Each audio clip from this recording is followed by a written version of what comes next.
Bagi kalian, mungkin sudah tidak asing dengan stadion yang satu ini. Ini adalah Stadion Rumorado-Maide, merupakan salah satu stadion paling besar yang pernah dibuat di bumi.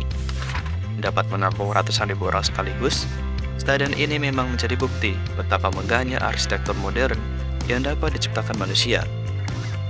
Namun anehnya, stadion sebesar ini bukan berada di negara maju ataupun negara penggila bola, namun berada di negara yang paling tertutup di dunia dan terisolasi, yaitu Korea Utara.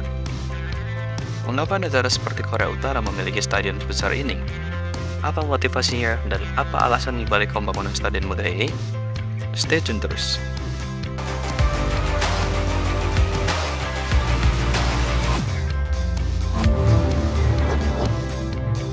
Stadion Rumorado-Maide terletak di ibu kota Korea Utara, Pyongyang.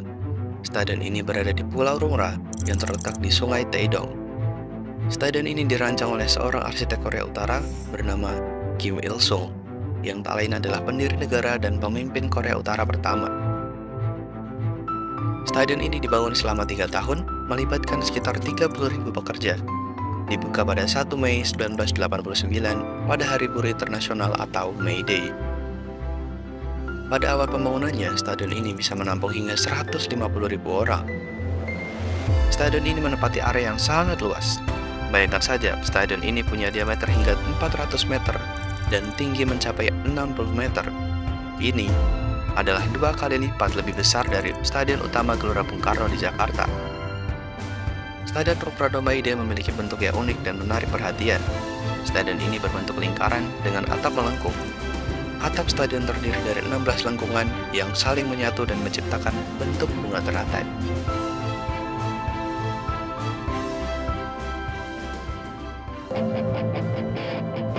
Tapi, apa alasan Korea Utara membangun stadion sebesar itu? Mari kita kembali ke tahun 1980-an.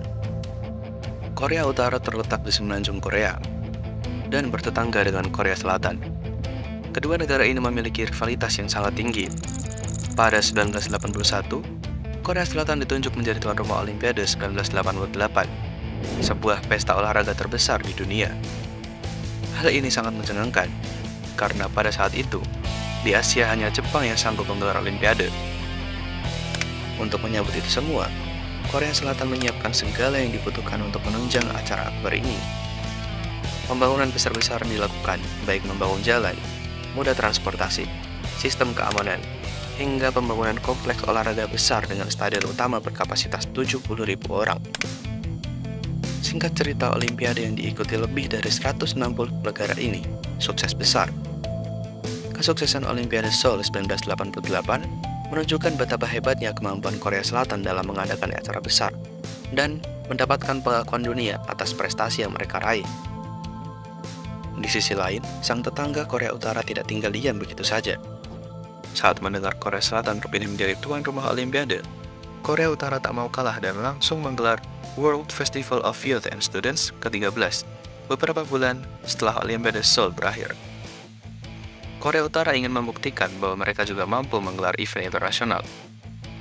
Tak tanggung-tanggung, Kim Il-sung merancang sebuah stadion utama yang didesain 2 kali lipat lebih besar daripada stadion Olimpiade milik Korea Selatan. Pada saat itu, Stadion Rumorado-Maide langsung menyandang predikat sebagai stadion terbesar di dunia yang dapat menampung 150.000 penonton.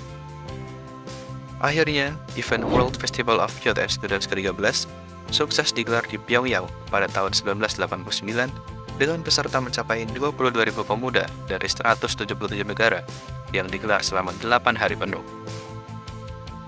Alasan dibangunnya Stadion Rumorado-Maide dan digelarnya event tandingan Olimpiade adalah respons atas keberhasilan pembangunan di Korea Selatan dan suksesnya Olimpiade Seoul 1988. Event World Festival of Youth and Students mungkin merupakan event internasional skala besar pertama dan terakhir yang digelar oleh Korea Utara. Karena setelah itu, negara ini kembali menutup diri.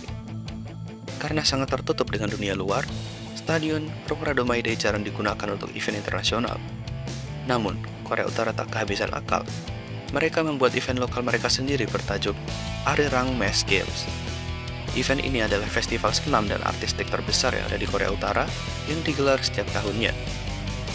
Selain untuk acara kesenian dan olahraga, stadion ini juga sering digunakan pemerintah untuk acara propaganda dan acara militer Korea Utara. Jadi kesimpulannya, Stadion Rongradomaide dibangun dengan alasan yang sederhana, yaitu Korea Utara tak mau kalah dengan Korea Selatan. Kesuksesan Korea Selatan menggelar Olimpiade 1988 adalah momentum Korea Selatan menjadi negara yang disegani di kawasan Asia. Korea Utara tentu tak ingin kehilangan tajinya. Stadion Rongradomaide dimaksudkan untuk meningkatkan citra negara secara internasional serta menjadi simbol kemajuan teknologi dan infrastruktur negara Korea Utara.